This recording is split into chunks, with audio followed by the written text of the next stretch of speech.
তার সভাপতি দেবাশিস শীল এবং আহ্বায়ক বৃন্দ বা কর্মকর্তাদের বৃন্দদের পক্ষ থেকে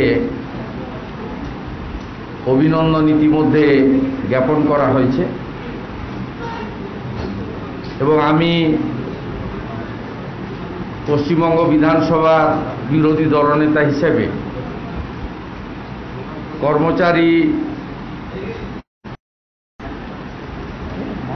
কর্মচারী পরিষদের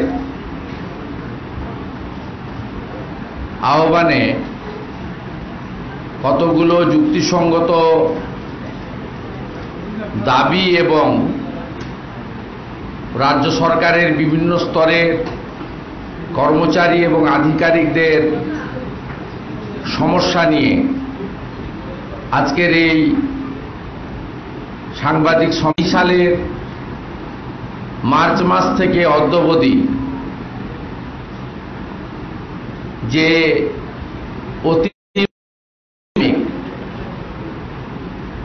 তার ফলে কর্মচারী বন্ধুরা তারা নানা প্রতিবন্ধকতার মধ্য দিয়ে প্রশাসনকে সচল রাখার ব্যবস্থা করতে গিয়ে অনেকেই কোভিডে আক্রান্ত হয়েছেন এবং অনেকে দুঃখজনকভাবে পক্ষ থেকে মাননীয় মুখ্যমন্ত্রী বিভিন্ন স্তরের সরকারি কর্মচারী, পুলিশ কর্মচারী ইত্যাদিদের জন্য বলেছিলেন আক্রান্ত হলে 1 লক্ষ করে টাকা তারা পাবেন। কেউ পেয়েছে বলে আমার অন্তত জানা নেই। কেন্দ্রীয় সরকার যেখানে কেন্দ্রীয় সরকারি কর্মচারী থেকে শুরু করে সংশ্লিষ্ট অন্যান্যদের 50 লক্ষ টাকা মৃত্যুজনিত ক্ষতিপূরণ ঘোষণা করেছিলেন এবং দিয়ে আসছেন, এই রাজ্য সরকার 10 লক্ষ টাকা ঘোষণা করেছিল। মুর্শিদাবাদ জেলাতে কর্মরত একজন বিডিও সহ মুখ্যমন্ত্রীর মুখ্য পরামর্শদাতা তার ভাতৃবধূকে ট্যুরিজম ডেভেলপমেন্ট কর্পোরেশনে 1,10,000 টাকার চুক্তির ভিত্তিতে চাকরি দেওয়া হয়েছে। এই ব্যবস্থাকে আমরা স্বাগত জানাই। পশ্চিমবঙ্গে কোভিডে সমস্ত সরকারি কর্মচারী, পুলিশ কর্মচারী, সাংবাদিক বন্ধু থেকে শুরু করে চুক্তির ভিত্তিতে হসপিটালে নার্সিংহোমের সাফাই কর্মী তাদের পরিবারেরও এই একইভাবে 1,10,000 টাকা চুক্তির ভিত্তিতে বিভিন্ন কর্পোরেশনে অবিলম্বে চাকরি দিয়ে পশ্চিমবঙ্গ সরকার, যেটা প্রাক্তন মুখ্য সচিবের রাজনৈতিকভাবে নয়, বিরোধী দলনেতা হিসেবে আমার সঙ্গে তারা সাক্ষাৎ করেছিলেন এবং বিরোধী দলনেতার কাজ হলো রাজ্য সরকারের কাছে বিভিন্ন বিষয় তুলে ধরা, রাজ্য সরকারের ভালো কাজগুলিতে ইতিবাচক সহযোগিতা করা এবং রাজ্য সরকারের সমস্ত ত্রুটি বিচ্যুতি অন্যায় আচরণের জোরদার সোচ্চার বিধানসভার ভিতরে এবং বাইরে প্রতিবাদ করা। এবং আমি এটা নিষ্ঠার সঙ্গে করে যাচ্ছি আমার সীমাবদ্ধ ক্ষমতার মধ্য থেকে, এটা আপনারা জানেন। যেমন গোটা ভারতবর্ষে কোউইন অ্যাপ ভ্যাকসিন চলছিল, রাজ্য সরকার সঙ্গে ব্যানভ্যাক্স চালু করেছিলেন। আমি তদানীন্তন স্বাস্থ্যমন্ত্রী ডক্টর হর্ষবর্ধনের কাছে আপত্তি করার পরে ব্যানভ্যাক্স অ্যাপ এখন বন্ধ হয়ে গেছে। অর্থাৎ জনস্বার্থে বিষয়গুলি তুলে ধরা আমার দায়িত্ব এবং আমি মনে করি রাজ্য সরকারের কর্মচারীবর্গ তারা আর্থিকভাবে বিভিন্নভাবে বঞ্চিত হওয়া সত্ত্বেও যেভাবে নিষ্ঠার সঙ্গে কেন্দ্রীয় সরকারের জনকল্যাণের সমস্ত কর্মসূচিকে সফল করার ক্ষেত্রে এবং স্বাভাবিক যে পরিষেবা যাকে ই-গভর্নেন্স বলা হয় সেই পরিষেবা প্রদানের ক্ষেত্রে তারা কিন্তু দায়িত্ব নিয়ে অনেক সমস্যার মধ্যে থেকেও কিন্তু কাজ করছেন। কিন্তু অত্যন্ত পরিতাপের বিষয়, রাজ্য সরকার তাদের আর্থিক নিরাপত্তা প্রদান সহ চাকরির যে নিরাপত্তা প্রদান সেটা করছে না। আমরা বিশেষ করে মহার্ঘ ভাতার ক্ষেত্রে আমি বর্তমান যে দল পরিচালিত রাজ্য সরকার আছে সেই দলের অভ্যন্তরে মন্ত্রী ছিলাম এবং কিছুদিন সেই দলের প্রভাবিত বা প্রো স্টেট গভর্নমেন্ট কর্মচারী সংগঠনেরও দেখভাল করেছিলাম। সেক্ষেত্রে পে স্কেল রিভিশনের যে ঘোষণা হয় নেতাজি ইন্ডোর স্টেডিয়ামে, তার মঞ্চে আমার উপস্থিত থাকার সুযোগও হয়েছিল বা আয়োজকদের সঙ্গে কাঁধে কাঁধ মিলিয়ে কিছুটা কাজও আমি করার চেষ্টা করেছিলাম। আমাকে যে দায়িত্বটা আমার প্রাক্তন পার্টি যেটা দিয়েছিলেন সেটা আমি করার চেষ্টা করেছিলাম। সেক্ষেত্রে দেখেছি যে মহার্ঘ ভাতার মতো যে ইস্যু সেটা পে স্কেলে সম্পূর্ণভাবে নেগলেক্ট করা হয়েছে, এরিয়ার থেকে বঞ্চিত করা হয়েছে এবং হাইকোর্টে দীর্ঘদিন ধরে কর্মচারীদের পক্ষ থেকে যুক্তিসঙ্গত আইনি লড়াই, পরবর্তীকালে স্যাটের রায়, তার পরবর্তীকালে আবার বর্তমানে হাইকোর্টের যে লড়াই দীর্ঘ সময় ধরে, তাতে সর্বস্তরে আইনগতভাবে খুব পরিষ্কার যে কর্মচারীদের দাবির যৌক্তিকতা আছে এবং অন্যান্য রাজ্যে সেই দাবি স্বীকৃত হয়েছে। কেন্দ্রীয় সরকার তার দায়িত্ব নিষ্ঠার সঙ্গে পালন করে যাচ্ছে। আমাদের রাজ্য সরকার এই দাবি থেকে বঞ্চিত করছেন। আমরা যদি মহার্ঘ ভাতার বঞ্চনার বিষয়ে দেখি, 2016 সালে ডিএ বঞ্চনার অবসানে রাজ্য প্রশাসনিক ট্রাইব্যুনাল সরকারের বিরুদ্ধে মামলা দায়ের করে যে সংগঠন, তাদের মধ্যে আমাদের এই কর্মচারী পরিষদ অন্যতম। 2019 সালে 8ই আগস্ট এই মহার্ঘ ভাতার পক্ষে রায়দান করেছিলেন এবং মহার্ঘ ভাতা মিটিয়ে তারপরে ষষ্ঠ বেতন কমিশনের সুপারিশ লাগু করতে সরকারকে নির্দেশ দেন। কিন্তু বর্তমান সরকার সেটা করেননি। সরকার কৌশলগত অবস্থান নিয়ে স্যাটের 8ই আগস্টের রায়কে বাদ দিয়ে শুধুমাত্র 26শে জুলাই করে হাইকোর্টের দ্বারস্থ হয়েছেন। এটা একটা আইনি লড়াই, আমি কোর্টের অভ্যন্তরীণ বিষয়ে এখানে আলোচনা করতে চাই না, কিন্তু আমার মনে হয়েছে এটা অত্যন্ত যুক্তিসঙ্গত বিষয় এবং এই আইনি লড়াই আপনারা দেখেন কেন্দ্রের 28% সঙ্গে রাজ্যের মাত্র 3%। তাহলে বুঝতে পারবেন কতটা দেউলিয়া আমাদের এই রাজ্য সরকার এবং তারা কর্মচারীদেরকে কিভাবে বঞ্চিত করছে।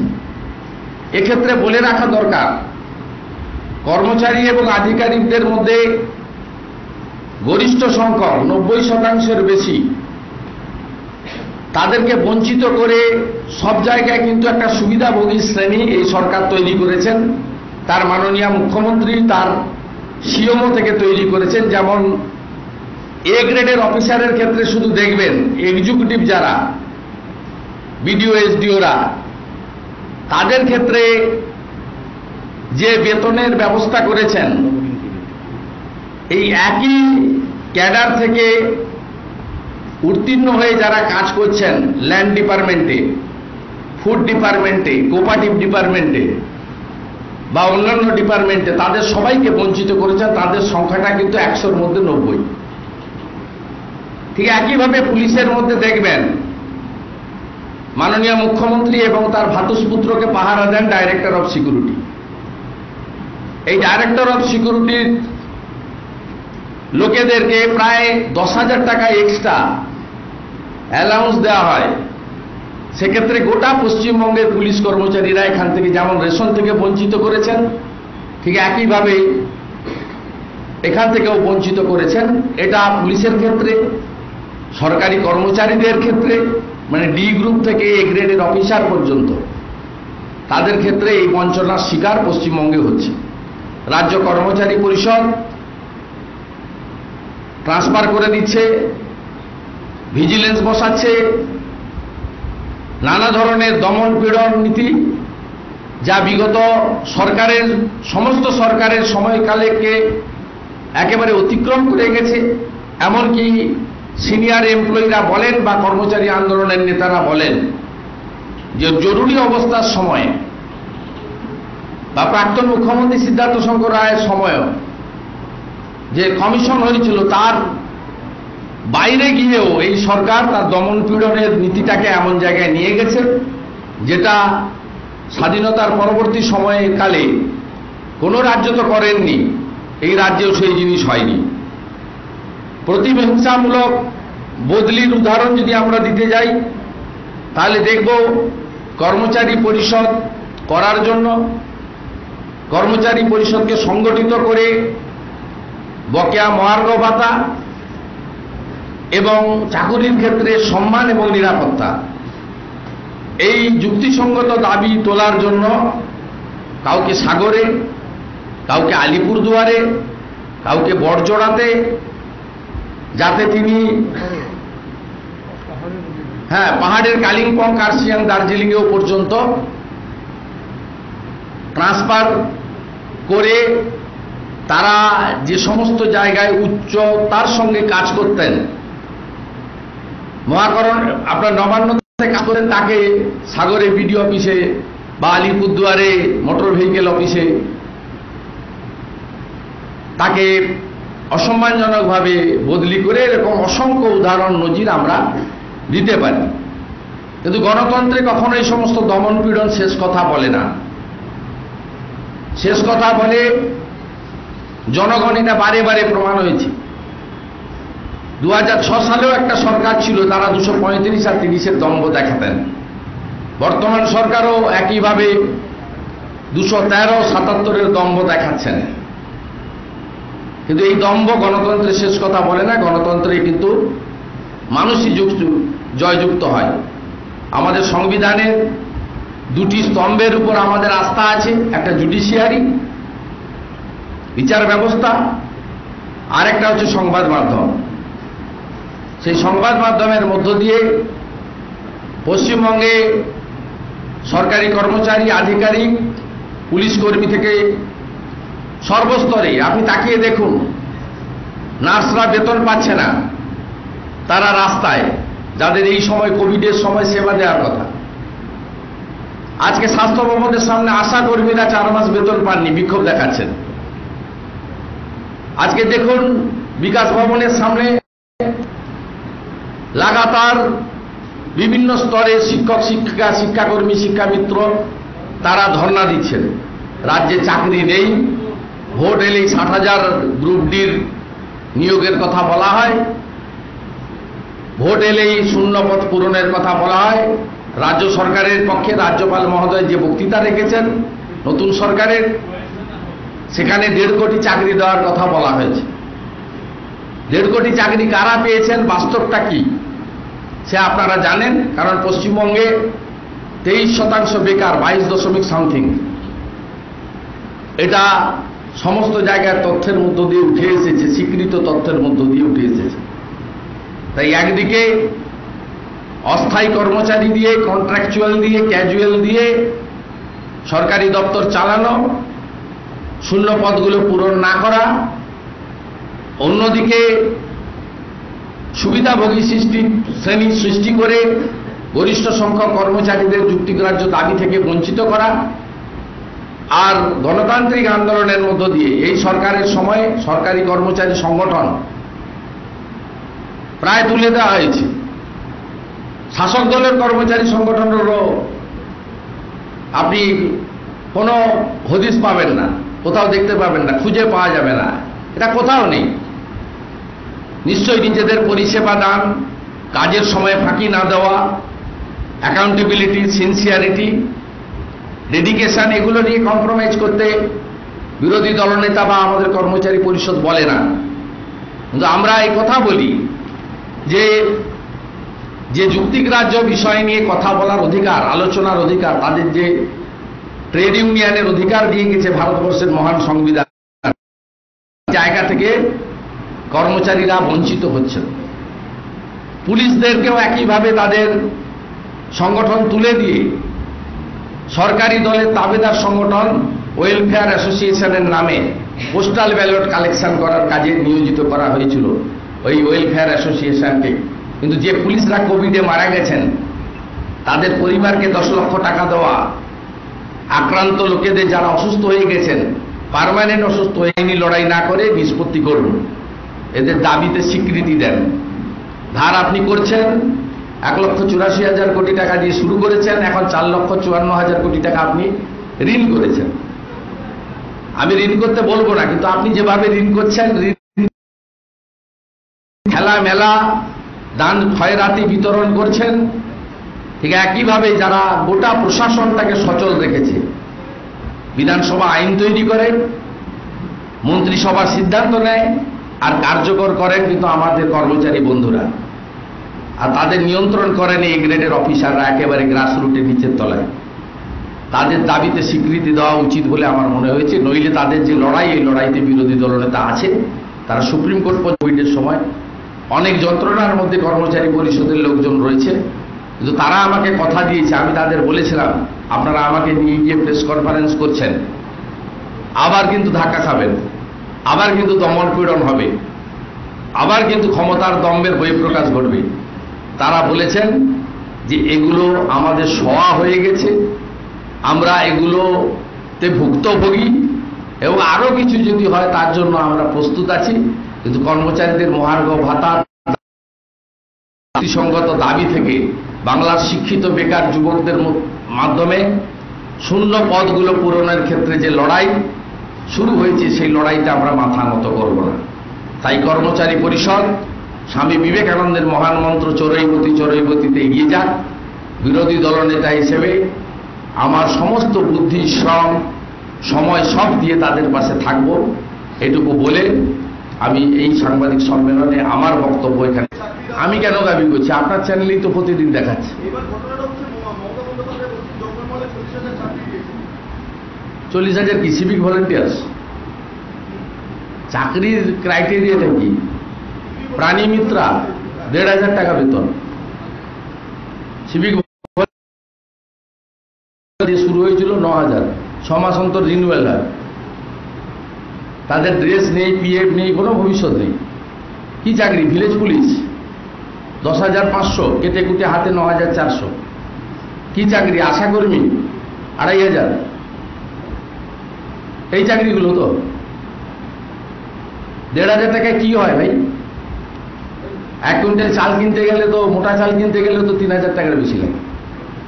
যদি আপনি আমাদের যে প্রবক্তা আছে পার্টি অফিসে, তার সঙ্গে পলিটিক্যাল প্রশ্নগুলো সাবজেক্টের উপর করুন। পশ্চিমবঙ্গে আপনি বলছেন যে চাকরি হয়নি, শিল্প হয়নি, কিন্তু এখন তো ত্রিপুরায় গিয়েও বলা হচ্ছে যে ওখানে চাকরি হয়নি, শিল্প হয়নি, হবে, প্রতিশ্রুতি দেওয়া হচ্ছে। ত্রিপুরায় প্রতিশ্রুতি দেওয়া হচ্ছে, পশ্চিমবঙ্গে আপনি বলছেন হয়নি। ত্রিপুরার প্রশ্ন এখানে করছেন কেন? ওখানেও তো প্রতিশ্রুতি দেওয়া হচ্ছে। আমি ডাটা সংগ্রহ করে আনি। ত্রিপুরাতে 17 সালে বিজেপি সরকার আসার পরে কি হয়েছে না হয়েছে রেডি ডাটা। আপনি আগে আমাকে বললে প্রশ্নের উত্তর প্রস্তুত হয়ে আসতাম। আপনার প্রশ্ন দেখুন, প্রথমত হচ্ছে পশ্চিমবঙ্গে লকডাউনের নামে সব চালু হয়ে গেছে। কি কি বন্ধ আছে? লোকাল ট্রেন, শিক্ষা প্রতিষ্ঠান, আর ধর্মীয় শোভাযাত্রা, রাজনৈতিক কর্মসূচি। আমি 2 জায়গায় বিক্ষোভে গেছিলাম, সেখানে 50-এর বেশি লোক জুটে গেছিল, আমরা আনিনি, 50-এর মধ্যেই রাখার চেষ্টা করেছিলাম। 2 জায়গাতেই প্যান্ডামিক একটা কেস হয়েছে। ঠিক আছে, আমার এইসব মোকাবিলা করার অভিজ্ঞতা ছাত্র, কিন্তু আমাদের কর্মচারী বন্ধুরা নিশ্চয়ই গণতান্ত্রিকভাবে সার্ভিস রুল মেনে আন্দোলন করতে প্রস্তুত আছেন, তারা ঐক্যবদ্ধ আছেন, তারা সোশ্যাল নেটওয়ার্ক সিস্টেমের মধ্য দিয়ে নিজেদের মধ্যে বিভিন্ন গ্রুপ তৈরি করেছেন, আলোচনা করছেন, টিফিনের সময়, লাঞ্চ আওয়ারে তারা তাদের মধ্যে মত বিনিময় করছেন। যখন আন্দোলন করার, যুক্তিসঙ্গত আন্দোলনকে সমর্থন করবেন, এই প্রত্যাশা আমি রাখব।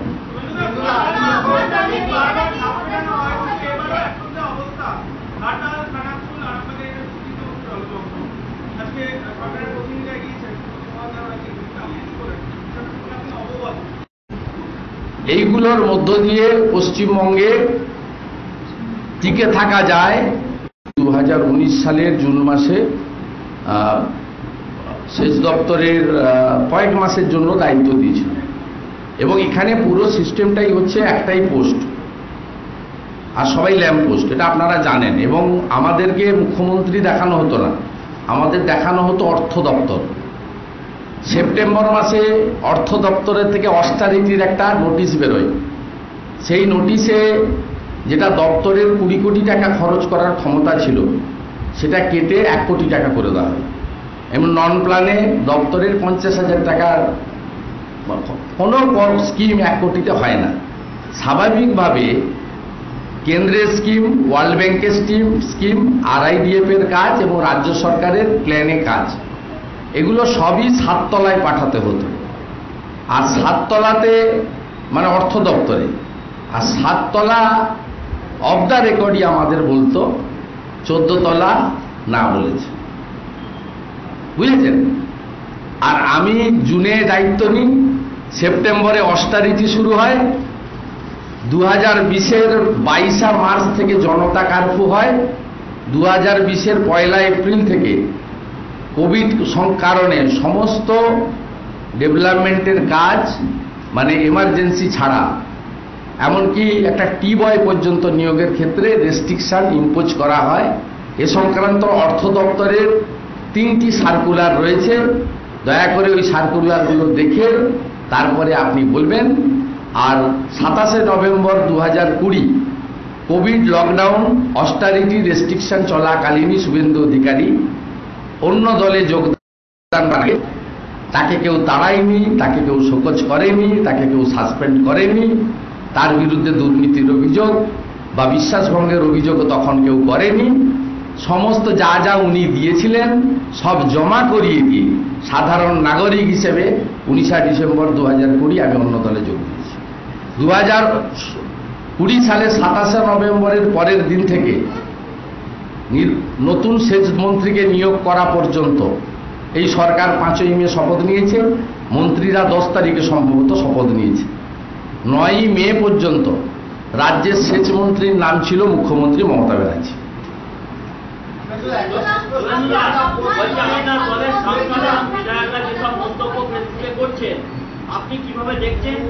আমি আপনাকে আবারও বলি, পলিটিক্যাল কোশ্চেনের উত্তর আমি দেব না। গভর্নমেন্ট প্রশাসন উন্নয়নের কথা বলেছেন, আমি তার উত্তর দেওয়ার চেষ্টা করেছি।